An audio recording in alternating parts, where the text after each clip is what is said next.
live using the resources we have. మనం ఎటువంటి వనరులను అయితే కలిగి ఉన్నామో ఆ వనరులనే ఆయన ఉపయోగించుకున్నాడు. Or we are offered. లేక మనకు ఏవైతే అందుబాటులో ఉన్నాయో ఆయన వాటినే వాడుకున్నాడు. And so he could say to us, follow me. ఆ విధంగా నన్ను వెంబడించుడి అని ఆయన చెప్పగలడు. When we see this wonderful truth, ఈ అద్భుతమైన సత్యాన్ని మనం చూసినప్పుడు we come to a godly life. మనము దైవభక్తి కలిగిన జీవితంలోనికి ప్రవేశిస్తాం. It says in 1 Timothy chapter 3 verse 16, God was manifest in the flesh. That is the secret of godliness. ఆయన సశరీరుడిగా ప్రత్యక్షుడయ్యను, నిరాక్షేపముగా దైవభక్తిని గూర్చిన మర్మము గొప్పదయ్యున్నది. What is the secret of godliness? దైవభక్తిని గూర్చిన గొప్ప మర్మం ఏంటి? That he came down to earth, was manifest in the flesh, and was pure in his spirit. ఆయన ఈ భూమి మీదకి వచ్చి సశరీరుడిగా ప్రత్యక్షమయ్యాడు మరియు ఆయన ఆత్మయందు పవిత్రుడిగా ఉన్నాడు. How can a man live in this flesh and be pure in his spirit? ఒక వ్యక్తి ఈ శరీరంలో జీవిస్తూ ఆత్మలో ఏ విధంగా పవిత్రంగా ఉండగలడు? Jesus demonstrated how. యేసుక్రీస్తు ప్రభువారు ఆ విధంగా ఎలా జీవించాలో ఆయన చేసి చూపించాడు. So it's possible for us to live a life of victory. కాబట్టి జయించే జీవితాన్ని మనం జీవించటం అనేది సాధ్యమే. Even though we have this flesh. మనం ఈ శరీరం కలిగి ఉన్నప్పటికీ, because the power of the Holy Spirit is greater than the power of the flesh.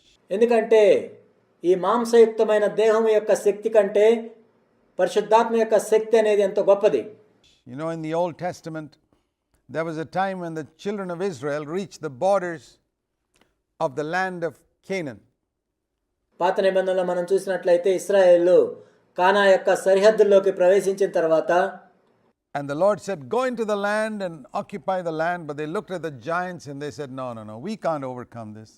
దేవుడు ఏం చెప్పాడంటే, మీరు ఆ దేశంలోనికి ప్రవేశించి దాన్ని స్వాధీనపరచుకోమని చెప్పినప్పుడు వాళ్ళు ఆజానుబాహులను చూసి భయపడి, లేదు మనం స్వతంత్రించుకోలేమని వాళ్ళు చెప్పారు.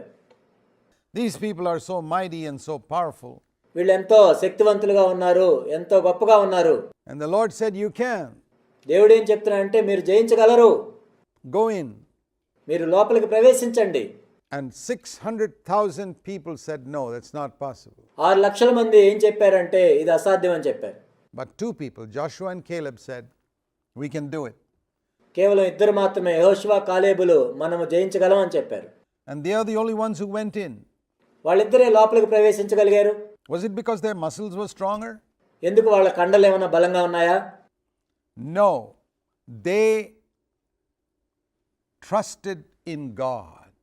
లేదు, వాళ్ళు దేవుని యందు విశ్వాసం ఉంచారు. That's why they possessed the land. అందుకే వాళ్ళు ఆ దేశాన్ని స్వాధీనపరచుకోగలిగారు.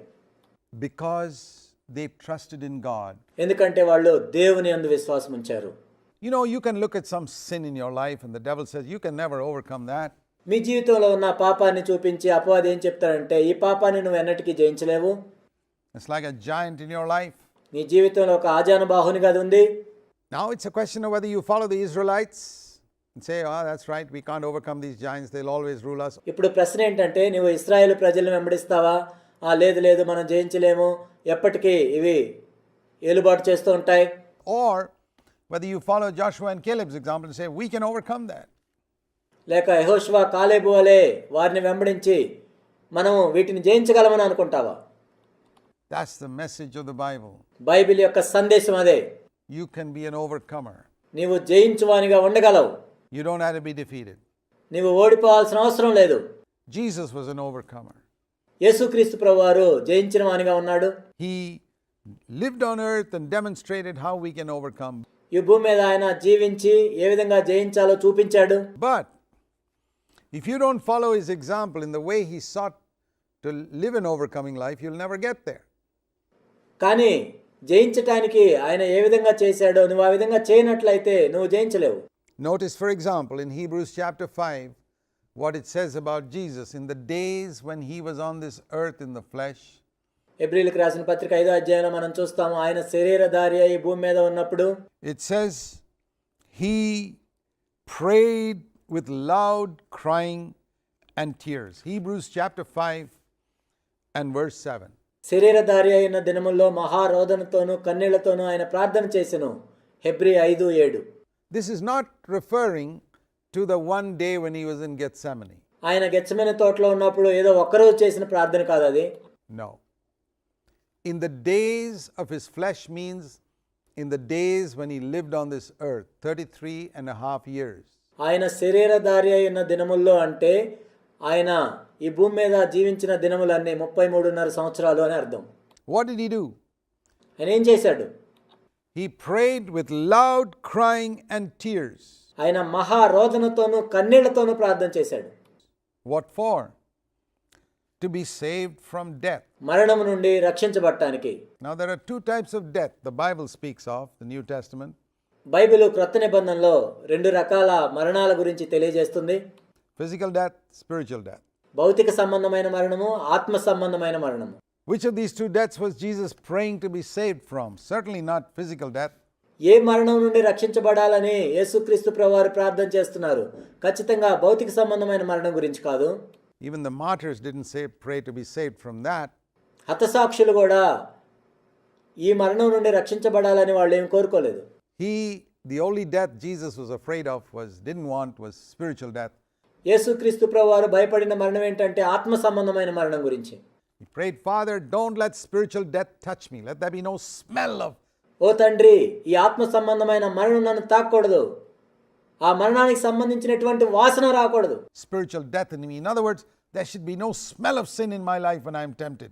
ఇంకో మాటలో చెప్పాలంటే నేను శోధించబడినప్పుడు ఎటువంటి పాపపు వాసన కూడా రాకూడదు.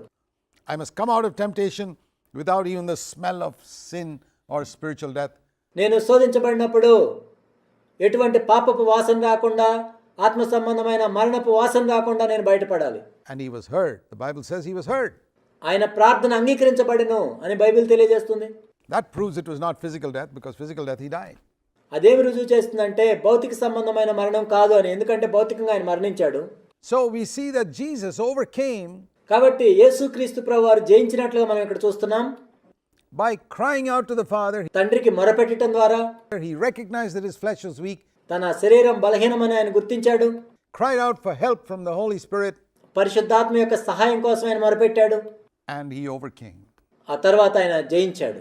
And you can overcome too నీవు కూడా జయించగలవు if you will trust in the Lord నీవు ప్రభువు యందు విశ్వాసం కలిగినట్లయితే, and cry out for salvation from the power of sin పాపం యొక్క శక్తి నుండి రక్షించబడాలని నీవు మొరపెట్టినట్లయితే, like that.